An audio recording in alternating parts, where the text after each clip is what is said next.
C5 app download ചെയ്യൂ. കാണൂ മുഴുവൻ എപ്പിസോഡുകളും സൗജന്യമായി. ഇതിപ്പോ പേരിന് ഞാനെങ്കിലും ഉള്ളതുകൊണ്ടാ സാറ് പിടിച്ചു നിൽക്കുന്നതെന്ന് എനിക്കറിയാം. ഞാനൊരു നാൾ തിരികെ പോകേണ്ടവളാണെന്ന് എന്നെക്കാൾ ഓർമ്മയിൽ വെക്കേണ്ടത് സാറാ.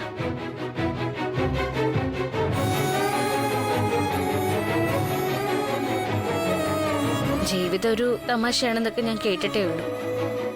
ശരിക്കും അങ്ങനെ ഒരു തമാശയല്ലേ എന്റെയും സാറിന്റെയും ജീവിതത്തിൽ നടക്കുന്നത്?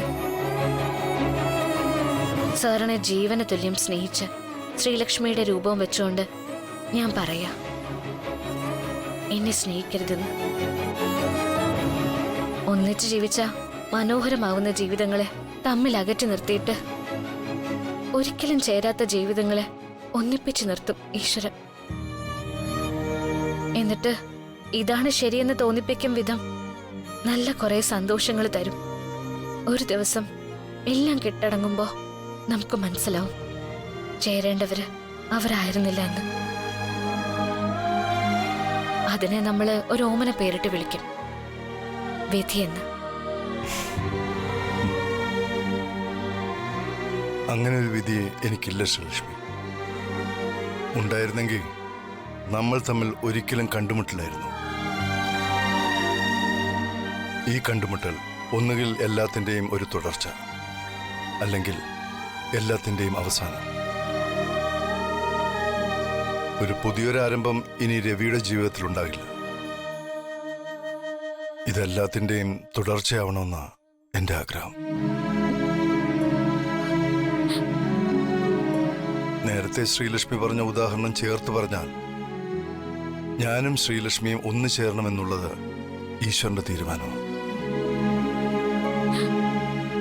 ഒരിക്കലും ഒന്നിച്ചു ചേരാത്ത ജീവിതമല്ല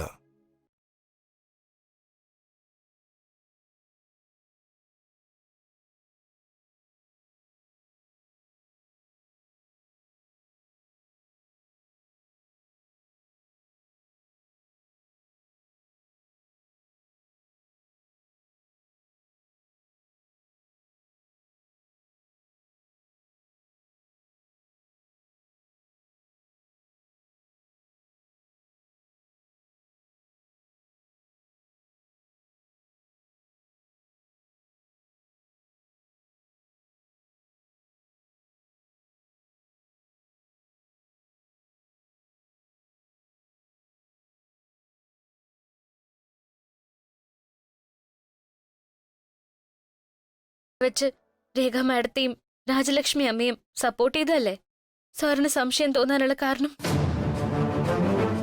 എങ്കിൽ അതിന്റെ കാര്യം ഞാൻ പറഞ്ഞുതരാം. ഞാൻ ശ്രീലക്ഷ്മി അല്ല കൺമണിയാണ് എന്നത് പുറത്തുള്ള ആർക്കെങ്കിലും സംശയം ഉണ്ടെങ്കിൽ അത് രേഖ മാഡത്തിനും രാജലക്ഷ്മി അമ്മയ്ക്കുവാ. ഈ സന്ദർഭത്തിൽ ഞാൻ അവരെ സപ്പോർട്ട് ചെയ്താൽ ഇനി കുറച്ചു നാളത്തേക്കെങ്കിലും ആ നന്ദി കാണും. ആ നന്ദി നമുക്ക് മുതലെടുത്ത് ഞാൻ ശ്രീലക്ഷ്മിയാണെന്ന് കുറച്ചുകൂടി വിശ്വസിപ്പിക്കുകയും ചെയ്യാം. എങ്ങനെയുണ്ട് ബുദ്ധി? കൊള്ളാം. ഈയിടെയായിട്ട് ബുദ്ധി കുറച്ചു കൂടുതലാണ്. കൂടിക്കൂടി മനസ്സിൽ ഒളിപ്പിച്ചു വെച്ചിരിക്കുന്നതൊന്നും പുറത്തേക്ക് വരാതിരുന്നാ മതി.